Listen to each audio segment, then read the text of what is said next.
Welcome to Discerning Faith Podcast. I am Daryl. I am Nathan. And last time we talked about Ezra and rebuilding the temple back in the Holy Land. Good old Persian times. Yep, Persian times. Just a reminder that they're under the influence of the Persians. However, they're decent overlords, I guess you would say. And so they were able to rebuild the temple, and we talked about how that was significant because you rebuild the heart is changed first. Yes. And we won't rehash that, but if you're interested and didn't hear it, go back and listen to that. And so now we're going to go into Nehemiah, which I'll go back to my 6th and 7th grade Bible teacher who reminds you that the wall is knee high in Nehemiah until he finishes it. I thought he was one of the shortest men in the Bible. Yeah, maybe. Knee high Maya. Yeah. Taller than Bildad the shoe height. But... So is his name actually Maya then? Knee high Maya. Weird. Anyway. So Bible puns. Yeah. Best type of dad joke, right? Absolutely. If you grew up in the church, if you haven't heard a Bible dad joke, then something wrong. You're missing out. Yep. So yeah, we talked about temple being rebuilt, but that means, again, Jerusalem itself is still undefended, has broken down walls. And so Nehemiah, who is the king's cupbearer over in the heartland of Persia, kind of hears about the situation, and he has concern, again, for his brother and whatnot, for his people. It's not completely clear, I guess, as a slight aside to start, whether Nehemiah had ever been to Jerusalem himself or if he was always in the exile at this time. But even if he was, he still has a heart for his homeland, for his people, and for God, and just again, God said he would put his name and his temple in Jerusalem. So there's still a huge significance to that, to Nehemiah and to God himself. And so Nehemiah is wrestling with this. He has concern over it. He has prayer for it. And one day he has an opportunity to petition for it. I think it's decently well explained in the church, but there may be still some of you who don't really understand what the whole thing about a cupbearer is with history. A cupbearer is not just, a butler, a servant who, here's a good drink, but Alfred. Yes. This is a guy who's looking out for poison against the king. He's testing things. He's a bodyguard. He's around the king in some very serious or intimate moments as well. He's kind of a confidant in that way as well. He's like one of the most trusted advisors in the kingdom with all of this. Right. And so it's a pretty big deal, pretty big station. And typically, if you are a cupbearer, you don't want to be seen emotionally in turmoil, because that could be a reflection, one, that maybe you're not going to be able to do your job as effectively, and so the king's at risk, or two, it might be, well, do you know something that we don't know, or are you plotting something against the king all of a sudden, and you're a little bit nervous about what's about to go down. And so Artaxerxes kind of sees, Nehemiah, you're in distress, what's going on here, bud? Offers up a quick prayer to God and says, Lord, it's in your hand, I'm going to make this petition, let your work be done through it. And he tells, my homeland's in destroy, nothing against you, king. You've not done anything wrong. I'm just in stress for my people. And I don't remember if it's explicitly stated, but it seems that the king's heart is softened, whether by God or just for his relationship with Nehemiah up to this point, to, well, let's get that solved for you. How can we help? How can we do this? And so, what do you need, almost? Yes. Like, how can we provide for all this? And so he sends Nehemiah over with a decree to oversee the rebuilding. He offers, a large amount of resources to do it. He even offers to send kind of a contingent of the army to go along with him and protect them, which Nehemiah turns down, and then later on is like, maybe I should have taken that. Whoops. Get to that. Yes.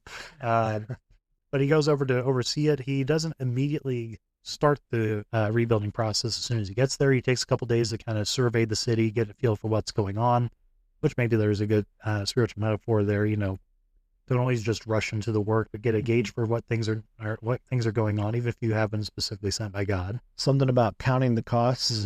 If a man goes to build a tower, he first counts the costs or something like that. Before we get any further, can I go back a little bit and kind of make a few points? Not sure that's what the Jews did anyway, with their telling of history, so we can jump back and forth too, right? Nathan got ahead of me. It's his fault.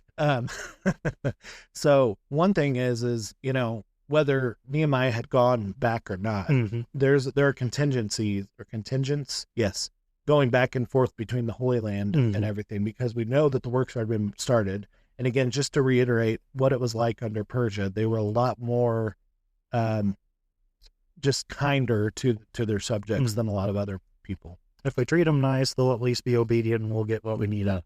Yeah. Kind of like Rome's idea later on is, as long as they're paying taxes and giving us power, we're good, And so anyway, the other thing is, okay, yes, the cupbearer is supposed to be trustworthy, but clearly Nehemiah has proven himself. Yes. And his character has proven himself to the point that not only does Artaxerxes not assume, oh, you're plotting against me, because I think a king back then probably had to be somewhat paranoid and probably would be. I mean, your mental health would probably be pretty crazy, right? Because there's probably always someone plotting to do something to you, whether it's kill you or whatever. But when he sees Nehemiah in distress, easy for you to say. I can words. He immediately it's compassion and it's trust. And so I think that goes to, being faithful where God has you and then moving you when it's time. Yes. Nehemiah's been, it seems like, and I don't want to extrapolate too much because I might be reading into some things that I'm wrestling with personally, but Nehemiah has been wrestling with this at least for some time, maybe not a real long time, at least some time. Yes. And he's praying and everything on it. And when Artaxerxes talks to him about it, then he's just like, he's able to trust him because he's been faithful up until the point to where God opens the door for him. Yes. And so I think that's an important thing is to see in Nehemiah's character and the fact that he's following the Lord by being faithful where he is, even if he has a wrestling of, I don't know if this is where I'm supposed to be. So I just think that was interesting and good to point out. Yeah, I mean, it's a good model for us as well as we're trying to figure out the whole, is it time to make a change? Is it time to just stay settled in and just keep on doing what you're doing? Be faithful where you're at, and the Lord will reveal when he needs to, when doors are needing to be opened. So, yeah. So, any other thoughts I skipped over for you? No, those were the two. I was like, those were, and they kept going as you kept going. I was like, I think I want to set back. No, because it was like I wanted to make sure I was slowed down and side portions. Yeah. So he goes back. He looks over the work, and then he kind of announces to the people in the area, "Here's what we're going to be doing." They begin the rebuilding. There's another list of names, as we talked about last time. It's an honoring of the work of those who are faithful. I don't remember if I have it on here. I don't see it through a quick look. An interesting thing is a lot of the people these are a lot of the residents who are residing in Jerusalem doing it. And essentially, everyone's doing it in the area of their home. They're going to work on the portion of their wall that is nearby. And there's just something practical, spiritual to that where, you are rebuilding for that which is going to protect you and your home and in your family and your community much more directly. And so it is a very wise thing about it. It just kind of speaks a spiritual truth where a lot of motivation for our work can come when there is a direct influence, the benefit to our home, to our families, to our friends, all of that. So, well, I also think I think this is given a bad name in our society today of each taking care of their own. And I'm not saying that that's so insular and it's not the individualistic American way of doing it. Pull yourself up by your bootstraps, right, and ask for help. But if you take care of your part of the wall and your neighbor takes care of his part of the wall, and then it goes down the line, then you have a wall, right? But also it's working in together. Yes. Maybe you have more skills and you get yours done, then you go help your neighbors, right? Yes. And so I think there's a community here. So we don't want to lose the sight of the community that's happening. But at the same time, there's a responsibility for yours and your own first. And that's a biblical mandate. Yeah. Especially as a man. Yeah. So don't want to become hyper individualistic and don't want to become hyper reliant on everyone else where you just never take care of your own responsibilities as well. So some kind of balance in between. However, as we talked about before, opposition arises again. Would you believe it? Because the work of the Lord is being done. There has to be opposition that arises. And there are some actual physical threats, to safety of people, starts kind of with verbal intimidation, but it gets down to the point where it's like, no, there's biblical threats. There's even, seems plots of assassination and this, that, the other down the line. And so there's a need to defend and protect. And so they literally equip themselves. They have their building tools in one hand and they have a sword in the other, and there's going to work. It kind of starts delegating, some of you are going to be on watch, some of you are on builder duty. Even the builder, they're still going to be armed just in case you need to defend yourself. But, making sure we're equipped to defend the work that the Lord is doing as well. I tend to think of that sometimes as just a spiritual sense or whatever, but sometimes there's a need for actual practical, physical defending of the work that the Lord has done and not letting that go into the hands of the enemy of the Lord. So, But Nathan, how does that work with turning the other cheek?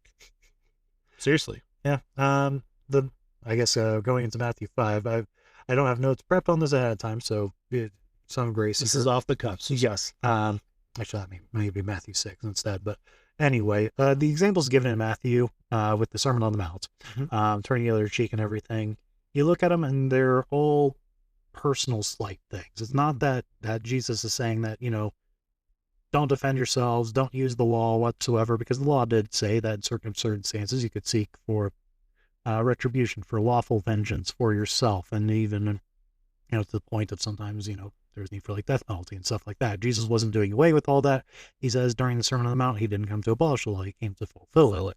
Yeah. But the examples that he gives, a slap on the cheek, that's not going to cause you permanent body damage. There is examples in the law of what happens if you take permanent body damage. Someone's physically harming you with long-term permanent effects. It seems like to me the examples, I think Jesus was particular with the examples given there. We don't know for certain, but I think he used those because they may have become common examples in the time.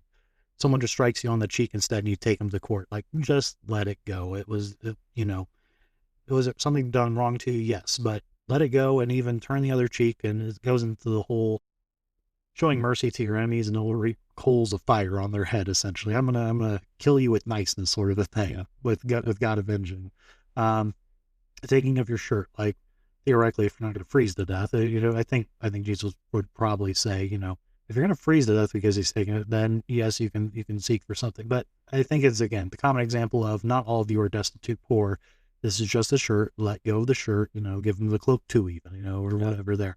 If someone makes you walk a mile, most of us are not going to be killed for walking a mile. We may think we are about to die after walking a mile, but we're not going to be dying after walking a mile. So it's like if someone compels you, walk two. Again, these are things that are not life-threatening, or even, if not life-threatening, at least permanent damage to you, to your family, or whatever along the way. God still cares for justice and judgment, but sometimes we take it too far the other extreme and we get petty over every single individual thing as well. And that's not the purpose of what the law was for. There is a justice to the law, but there's not a pettiness to the law of God. Mm-hmm. Well, I think the other thing is to go back to what we're talking about. Yes. Is this is a mandate from God yes. to rebuild. Mm-hmm. And so if someone's trying to stop the work of the Lord, you should stand between that and be God's hand to stop that. Yeah, same. So well said, by the way. Thank you. I practiced that to some degree, so it's like I think I can kind of talk on this, but hopefully I don't forget some of the finer points of it. No, I think it was good. So, there you go. So moving on from that, Nehemiah rebukes those who charge interest on fellow Israelites, nearly forcing them into slavery. So do you want to kind of break that down a little more? So again, speaking of the law and the goodness of the law and the justice of it, one of the things that is included in the law is that you don't charge interest for your fellow Israelites in particular. We've actually done a study for a Wednesday night where we kind of see how the Jews organize the laws and whatnot, and how they sometimes reword them, where it's like they get the part right where you're not supposed to charge interest on your fellow Israelites. The actual verses say that you may charge interest on foreigners, and the Jews word it that you must charge interest on foreigners. It's like, well, that's interesting on how they reworded that one. But getting a little bit more back on track with it. Essentially, you're not supposed to charge interest when another Israelite is borrowing and loaning from you. But they were doing it at this time, and they were essentially charging high interest rates. People couldn't repay, and they were having to sell themselves into slavery to foreign people during this time just to pay off debts to their fellow Israelites, which again, God commanded them, you're not supposed to be doing this to begin with. So, and Nehemiah doesn't come in and just, oh, guys, this was wrong. You should stop doing this. Please stop charging. He's like, no, you guys, he is publicly shaming. He is forceful. He is probably very abrasive. Like a lot of us, if we had a Nehemiah talking to us, we would be probably very offended just right off the get-go. Like, who are you? Where'd you come from to start talking to me? But he's talking truth in a needed, hard manner at this time because there is a lot of problems going on. And sometimes the truth we need to hear isn't going to be delivered all nicely and politely. Sometimes we need a very confrontational truth told to us. Well, and I think we need to think about the context here, right? Mm-hmm. These are people who have been in slavery Mm-hmm. and they're destitute. Mm-hmm. And so anytime you take advantage of them, it's much harder. These aren't people who are just wanting to buy the next new thing and going into debt because they want something new. This is they need this money to survive as well. And so it's not because of their greediness, it's because it's what they need to get along. And we need to be a good community that can help. And, I mean, even Jesus takes it further and says, lend without even expecting it back, right? Mm-hmm. And so I'm not saying that necessarily applies here, but that is the way we should look at that. If you're going to lend, you should be willing to say, I may never see that back. If you can't, if you can't go financially without that, then maybe you're not the person to lend money. But anyway, that's a whole nother thing. Yeah. But I think looking at the context and understanding what's going on, that interest would literally, I mean, it sends them back into slavery, which God is trying to deliver them from. And so that's a huge evil being done to the Israelites. It needs to be stopped, and Nehemiah steps in and does it. There is a time for a soft word. Yes. And there are times for a banging over the head, for lack of a better term, right? The soft word can turn away wrath, I think, is the proverb. I'm slightly butchering it. So there is a time for that as well, but there is also a time for a strong word. Was it the wounds of a friend? There's kind of a parallel there. That can be a blessing for us as well, because it helps turn us back from something horrible that we're doing. So absolutely. So yeah. This is about the time after that where there's another opposition and attempt to stop Nehemiah. This is about the time where some of the plots of, hey, come meet with us secretly because they're wanting to try and work things out. And this is kind of like, no, you're setting up for an assassination attempt here. Yeah. Nehemiah's wise and it's like, nope, I can't be bothered doing the Lord's work. Bye, see you never. Yeah. And so with his stubborn focus on doing the Lord's work, a good stubborn focus, I see that tongue in cheek, the wall's completed. And so there's another set of names again listed here. Again, who did the Lord's work? Who is stepping up? Who is now teaching the people about what God's word says and honoring the faithfulness of such people? And so again, those chapters can seem boring, but remember that this is kind of a monument, like if you've ever been to DC or something like that, you see these monuments and names of people who fought in wars or this, that, and the other.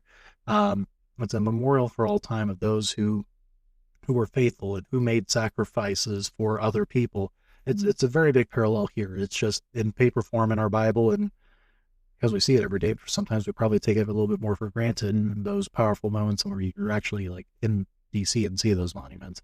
It should evoke a similar type of kind of stirring up our spirit and such. So, well, and I think, this is probably the side, hopefully it relates. But I think of the temple being somewhat of a monument to God's goodness. Yes. Right. And it kind of, thinking through this is putting something in context. I'm in the Gospels. I'm about to finish marking it into Luke next. And something that hits me is Jesus kind of gets on the Israelites for the temple. I'm going to destroy the temple, which obviously he's not talking about the temple. He's talking about his own body, right? But he does talk about the destruction of the temple that happens in 70 AD as well. Yes. But this is a monument to, we've been taken away. We've been restored. The temple was the first thing rebuilt, and it's the house of God, for lack of a better term, right? And that's literally the Hebrew. We think of it as temple. The Hebrew is literally house for it. It's a house. Okay. So I was on the right path there. Good. But, to them, this was probably a memorial or a monument to God's faithfulness to bring them back. And so when it's destroyed again, if for generations that's been your monument to God's faithfulness, that's got to hit them a pretty certain way, I can't imagine being a Jew in 70 AD when Rome not only destroys the temple, but really the whole city of Jerusalem. That would be hard, but I think it's understanding what it meant to them helps kind of understand why it was such a big deal. But then it also kind of makes you feel a little differently too about when they're taking it for granted and selling and money changing and all that, when Jesus goes and starts throwing the temple tables, chasing people with whips. Yeah. What it has become is just terrible. And so it's understanding that how important it is and giving it its due, but at the same time, that's not where God actually resides too. So anyway, yeah. So, yeah. We're more sets of names. Oh, so cleaning the temple. Yeah. So law's complete. They actually right before that, they make a point to make sure the law is read to all the people, and it's made to be a big grand event. So it's not the Bible as a whole as we have it now. It's going to be like theoretically either just Deuteronomy or the first 5 books. It's not really clear which, but both are referred to as the law. But they make a public demonstration. All who can understand are there and present to have the law read to them. They have leaders of the people going in and further explaining it to those around them as well. And so, I don't know, there's like, I think about that, and sometimes it's like, I feel ashamed because would we have the endurance like, I don't know, Pastor, you're getting on close to the 45-minute mark. We need to wrap things up here. Let's go. And it's like, no, they made a dedicated day of, we're just going through this again and trying to understand where we messed up, what our sin is, what is the goodness of God, why he has done these things, how can we be brought back into the right relationship with them. And it's a very humbling thing. Like, would we be able to do that with all the blessing that he has poured out on us, or have we kind of taken that for granted and lost some spiritual endurance for all of that? So, yeah, I mean, I think of, again, looking at the situation as it is, they've been humbled for 70 years, right? Because they were in exile for 70 years. That sometimes that humbling comes with a nice,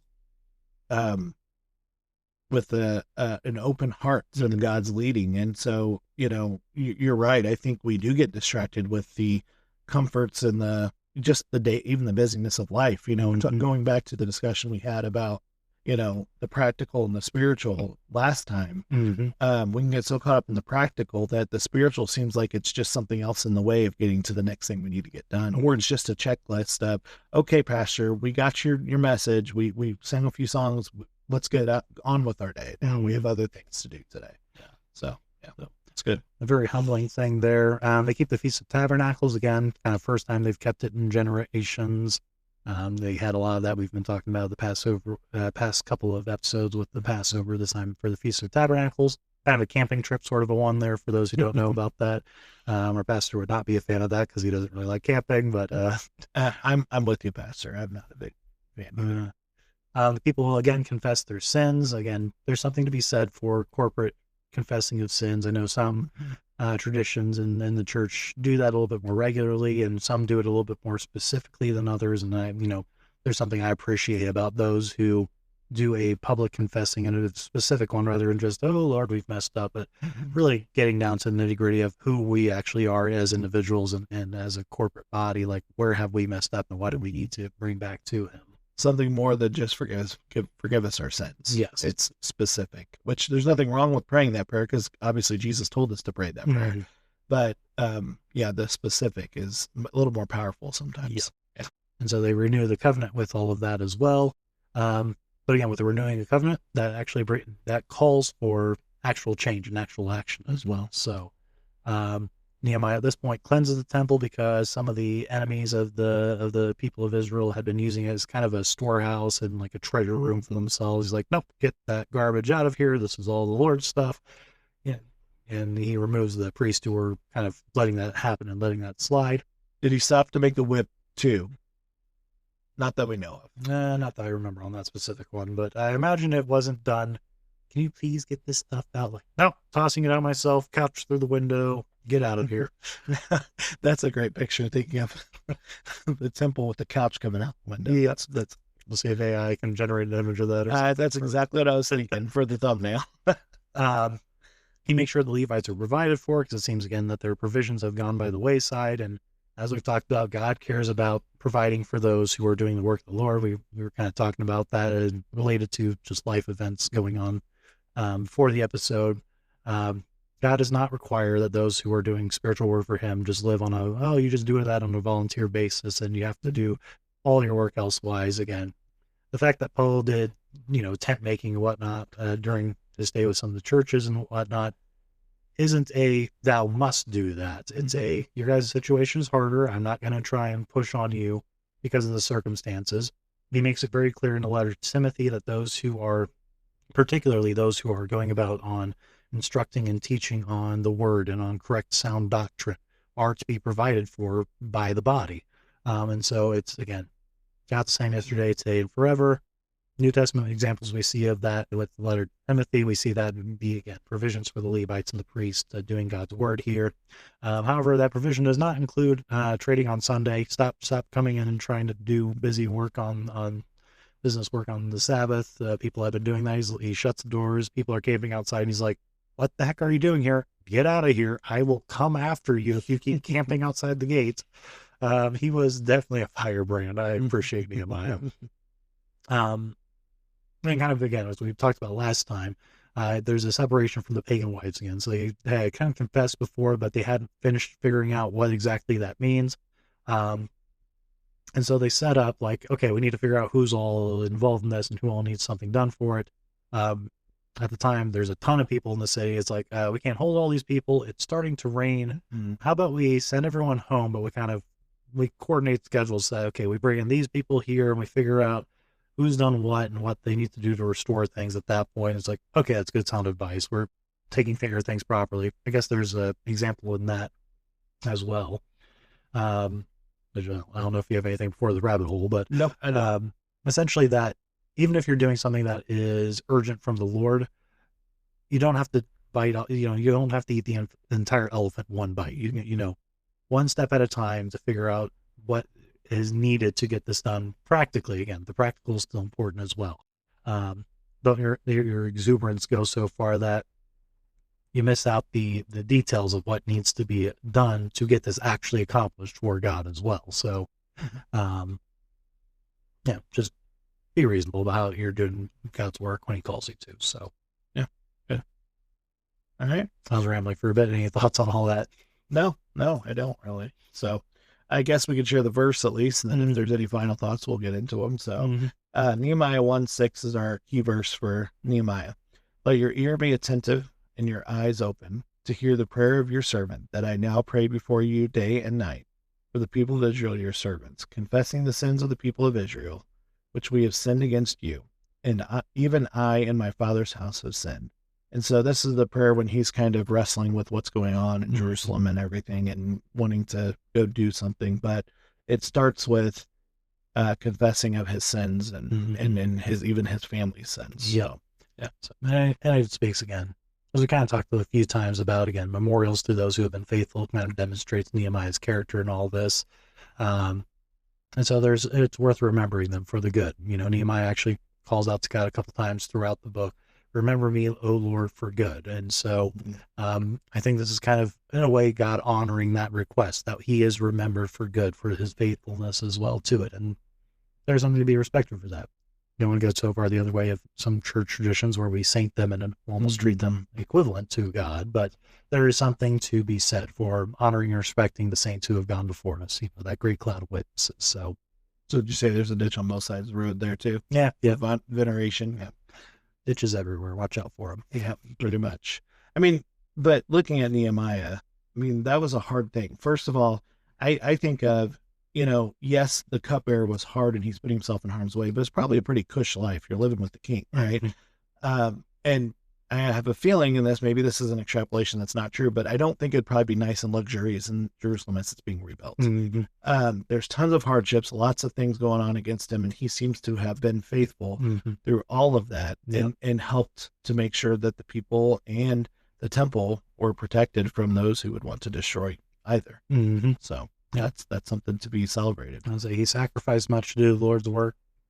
Good on him. Yeah, honor to him for it. So honor to whom honor is due. Yep. Any final thoughts? You think anything? All right. Well, we'll be staying in Persian history next time as we jump back in history a little bit. Again, the whole jumping around history, but looking at Esther and one big, long Persian party. I guess it's kind of a spoiler. If any of you wanted to look up Star Queen, I'm trying to remember. It's a father-son duo who used to do it. It's like a little two-person act that they would do, a sort of musical.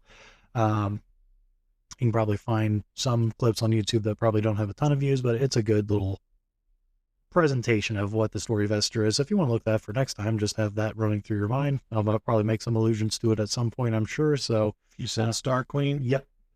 And I really don't remember his name off the top of my head. It's been a little bit of a week. So, but yeah, Star Queen. It's a Star Queen, like Esther story or something like that. You can probably find it somewhere on the internet. The internet's good for finding things and bad for finding things. So, Yeah, that'll give a good little idea of what we're going to be going through next time. Big long Persian party and all the consequences from that, and God's that's a good thing to leave off on as well. A little teaser. God's work, even when God's name isn't mentioned in the book. So, in His faith. So, however, until such a time, thank you all for joining us. This has been Discerning Faith. The Lord be with you and bless you.